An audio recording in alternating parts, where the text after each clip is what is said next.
Joining me now is Ashley Parker. She's a senior national political correspondent at The Washington Post. Andrew Weissman is former general counsel at the FBI, and Neal Katyal is the former acting U.S. Solicitor General. So I want to get into the Hope Hicks of it all, but I want to start, Andrew, with you, because you said that her testimony was devastating to Trump's case. Why? So I think you outlined it very well, which is sort of you really have to think about where is this case going to be at the time of summation.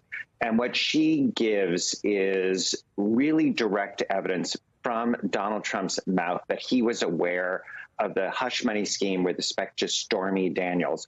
That was a hole in the case until she testified, because if you recall, until she testified, there was a lot of talk about how Donald Trump didn't sign the agreement between Stormy Daniels and essentially Michael Cohen, that there were 4 signature lines, but only 3 were signed. Donald Trump didn't sign. And so there was this issue of, did Michael Cohen do this on his own? And Donald Trump never knew.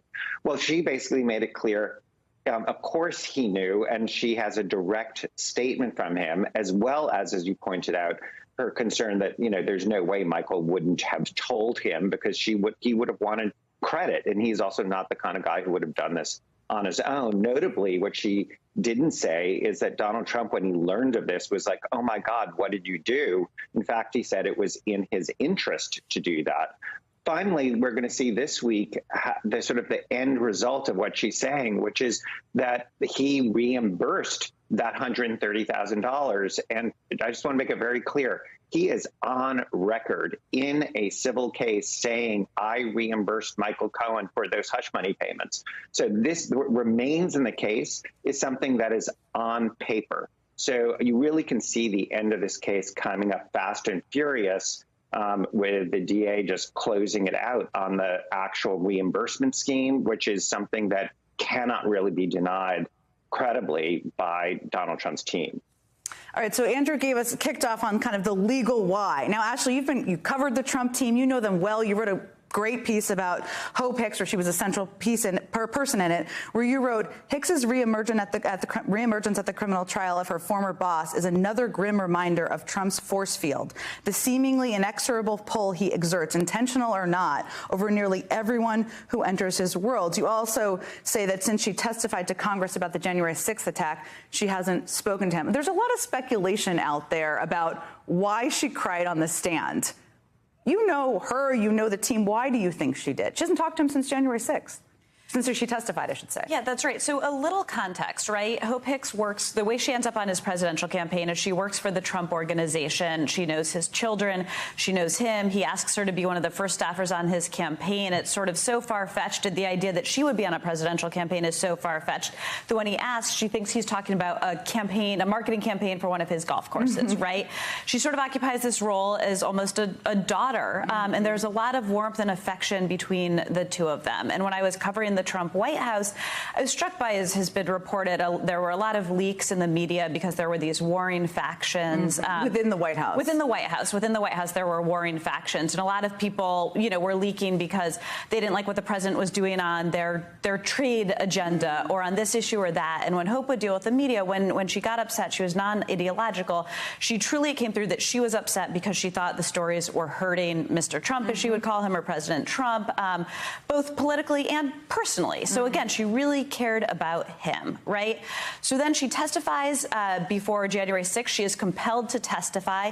But that adds, I don't want to say a full rupture, but a cooling of their relationship, because my reporting showed that Ivanka, the president's daughter, was furious with Hope for text messages that came out that Hope had sent that day, sort of saying the president is destroying everything we worked for. The only job we're going to be able to get is on a local Proud Boys chapter. And Trump himself thought she had gone too far. But in talking to people, they said, look, there's real warmth, there's real affection. She doesn't want to be doing this. She's angry, she's frustrated that she's being called again. She thinks it's a waste of time and money.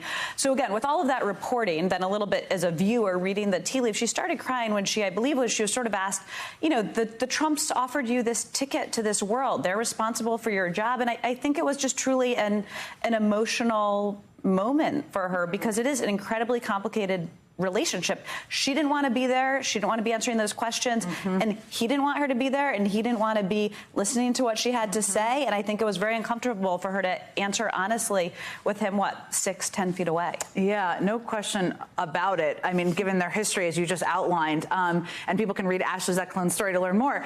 Neil, you've obviously argued many cases in front of juries. How does a jury digest someone like Hope Hicks? It's been laid out. She's close to the person who's the defendant. She gets emotional on the stand. How do they digest that? And what's the goal in that case of the prosecution? So I'd say, John, the first kind of just big picture point is just how sordid this trial is. I mean, this trial is running through all of Trump's greatest hits, like Access Hollywood tape, the porn star he paid off. I mean, you can understand why his family isn't eager to be there in the courtroom. And I think the jury's probably not eager to be there either. And you can see Trump's defense emerging while the prosecution's building its case, which is they're taking pot shots at the witnesses and their credibility. They've already been attacking Michael Cohen before he's even shown up to testify. But at the end of the day, the really hard question is going to be, look, Trump's lawyer, Cohen, took out a home equity loan on his house paid for this with his own money, and then got it reimbursed by Trump as a business expense. And, and that was grossed up by Trump to avoid tax and the like. How could that possibly be Michael Cohen's own idea with no involvement or knowledge by Trump? So I think that's really what the jury's going to focus on. Yeah. And we saw, I think today, with the Hicks testimony, another possible defense, which is, look, yes, Trump knew something about these payments, but he was worried about protecting Melania. He was worried about, the story coming out.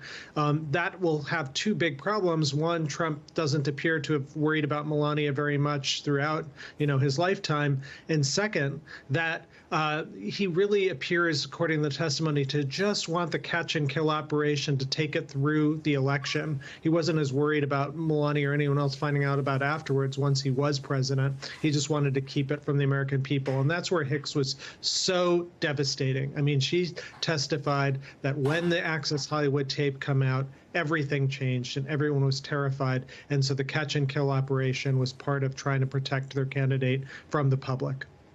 So much we didn't know in the moment is what I keep coming back to. Andrew, and this is very consistent with what Hope said. I mean, you described Michael Cohen as a, quote, dog with a pheasant in his mouth, which actually made me laugh when I read that.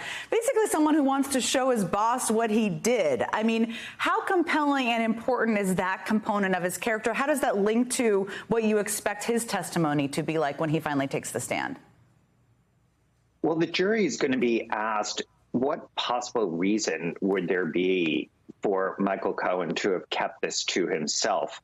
And I think there's sort of two answers. One is, of course, he wouldn't, because he would want to get credit for this. In other words, there's nothing to hide here. There's only something to make him look good. In fact, you see from Hope Hicks that Donald Trump's reaction was, thank God Michael Cohen did this, because it would have been really bad for us if it came out before the election. I mean, she has that statement. That's how she ends her direct testimony on Friday. It was devastating.